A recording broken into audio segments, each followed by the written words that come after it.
heroes end up stealing a car so they won't be tracked. Because nobody would be looking for a stolen car. And it apparently has the AI of John Cleese not being funny. I'll give you to the count of 3 before I alert the authorities. 1, I've 2... disconnected your alarm relay. So get moving, Jimmy boy. Good God, I'm being stolen. Hey, everything else from this movie is stolen. Why not you two? Again, not sure if clever or wishful thinking. Thus, they partake in a romantic scene that'll have you saying, boy, they memorized those lines. It's nice. It's nice. Look at this. Oh, come on. It's a beautiful bad green screen out tonight. Don't touch those, they're for guests. My God, he's gonna get her drunk and have his way with her. What do you even say to a line like that? Boo. Dawson imitates the audience by falling asleep, but wakes up when they finally seem to be doing some actual space stuff, getting on spacesuits and jumping outside with little gravity. Well, enough of that shit. Come on, this is Pluto Nash! You were expecting more with a title like that? No. We know how invested you are in the mystery, so we're mostly gonna focus on that again. Computer's got no information on our mystery man. Zimmer said WZW, not MZM. Initiate search. This movie is like Mars Needs Moms. You don't think it's gonna be good, but you'd think you get something that represents the title Mars Needs Moms. Instead, you get something dark, angry, and upsettingly boring. And here's the mascot of everything dark, angry, and upsettingly boring, Alec Baldwin, as he plays a character who they think is behind everything. What are you waiting for? A dance? Huh? Oh my God. Oh, pardon. I forgot the stairs was there. Yeah. I don't even think he's acting. I think this is just a camera crew witnessing a usual Baldwin outing. Oh, and for the record, he never comes back. Yeah, I'm not kidding. That's his only appearance in the film. I don't know if they're trying to throw us for a loop, making us think he's the villain, but if you have a star for only a few seconds and then say, hey, maybe it's him, it's probably not him. It's like thinking the surprise villain in a Spider-Man movie is Bruce Campbell. It's probably not gonna happen. As awesome as that would be. I've already worked on 3 designs. That idea is so cool. Man, that won't save the 3rd movie. Hey look, a cryogenically frozen dog. Pop that little bitch in the particle wave for 2 minutes on the floor. She'll be running all around the room. Well, that went nowhere. We'll just throw that in the dumpster with all the other scenes that seem to have no purpose. Okay, now that joke I know I can say is dated. Unless their new catchphrase is, you got hosed. But finally, we get a little bit of moon action as the gangsters find them and they have a little battle outside. Anybody lose a directionless joke? Hey look, the May lost her dress. I don't get it either, so.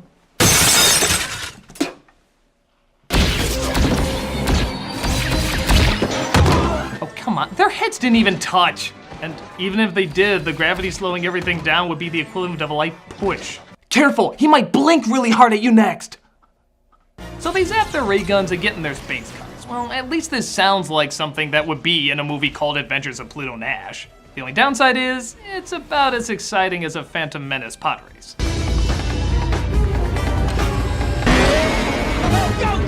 Go! Great strategy. Maybe you can throw in the word now to emphasize the detail of your plan. They escape and come across a man named Felix who says he can take them to the city where Rex Crater is, but not before recharging their bodyguard.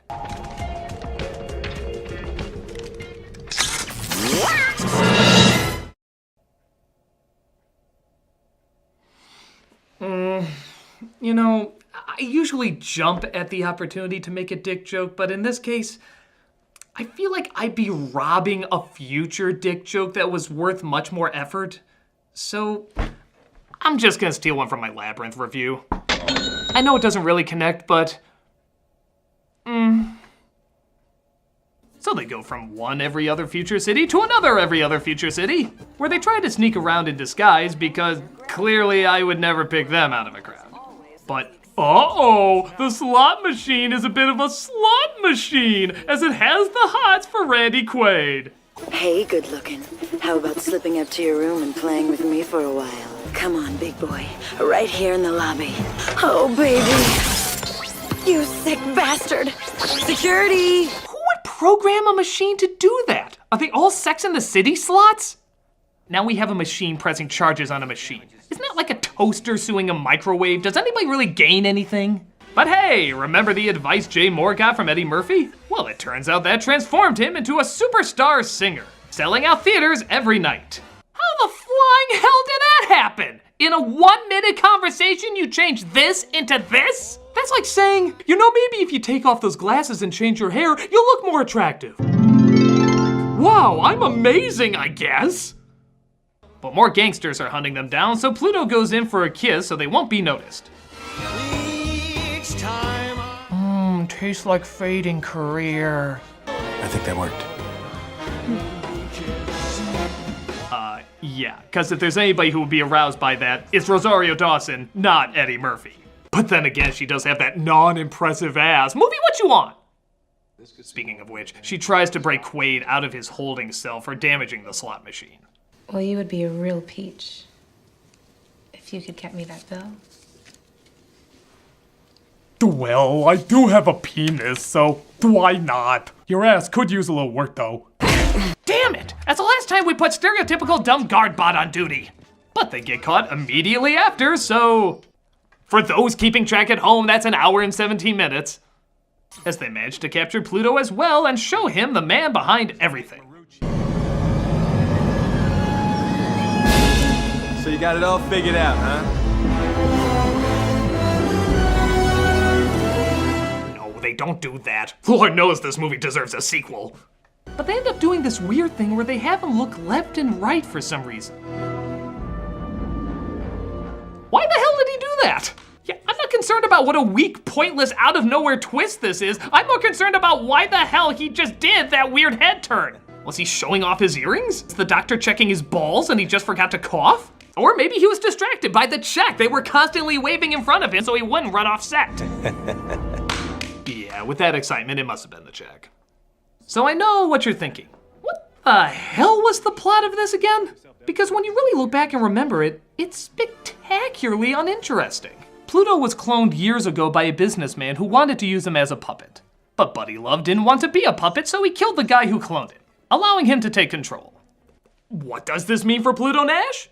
Well, his clone just wants to buy his bar. That's it. Yeah.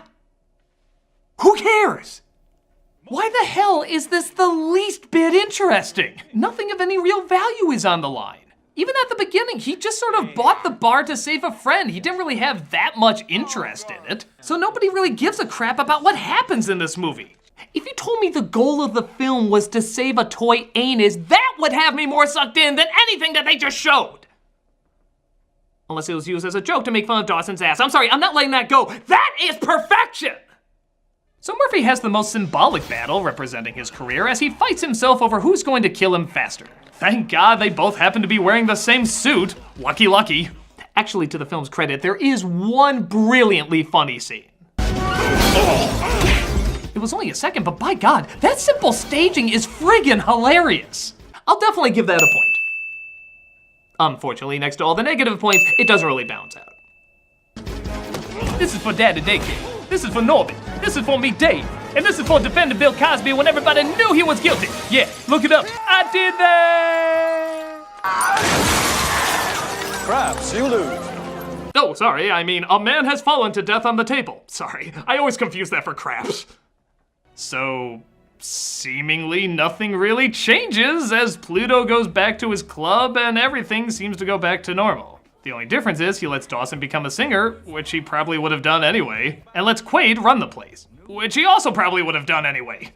Well, no robot's ever been in management. You want the job or don't you?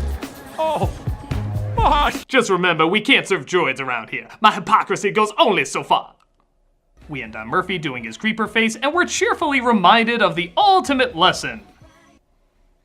If a clone of you wants to turn your bar into a casino, don't let it. Go get drunk. Yes! Where were you keeping that? You don't want to know. Okay. This movie is not only a bad comedy, but half the time, I don't even know if it's trying to be a comedy. It is so unimaginative and so boring that I don't even know if it's worth getting angry over. It's just forgettable. pretty much nothing to take away from it. I guess as a failure, that's a very interesting kind of failure, one that had so much money thrown at it and yet it still turns out so bland. But aside from that, this is one I doubt anyone's gonna be looking to come back to anytime soon. And thank God, because I don't know how much more of this I could have phoned in.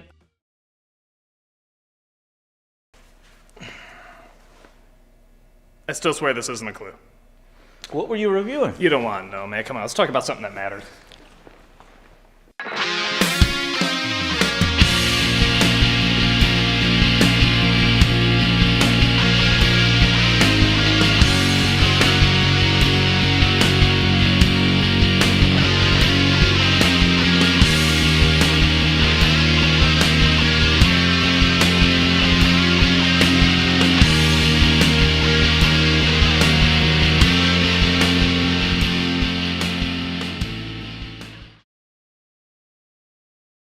I'm talking titties galore. Let's have it. Titties really flowing.